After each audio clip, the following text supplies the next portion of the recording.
شیخ عبدالقادر جیلانی رحمۃ اللہ رئیس الاولیاء ہیں۔ ایک مرتبہ رات کو عبادت میں مشغول تھے،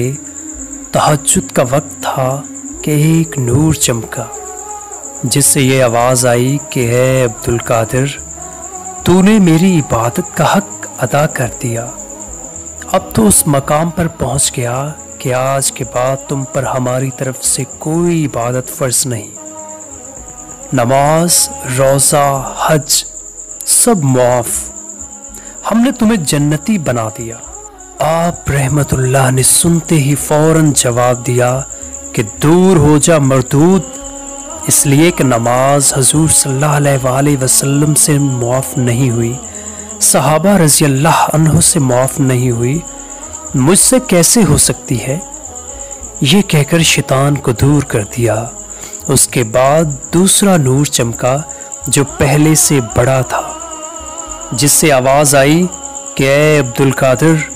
تجھے آج تیرے علم نے بچا لیا، ورنہ یہ وہ داؤ ہے جس سے بڑوں بڑوں کو ہلاک کیا گیا ہے، اگر تیرے پاس علم نہ ہوتا تو آج ہلاک ہو جاتا۔ شیخ عبدالقادر رحمۃ اللہ نے جواب دیا، دور ہو جا شیطان مردود، تو مجھے دوبارہ بہکاتا ہے،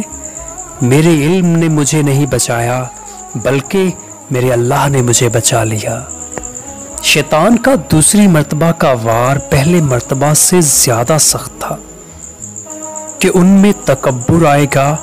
کہ مجھے میرے علم اور تقوی نے بچا لیا، مگر اللہ نے آپ رحمت اللہ کو سمجھ عطا فرمائی کہ شیطان کے دونوں واروں کو سمجھ گئے اور دونوں مرتبہ اس کی باتوں میں نہیں آئے۔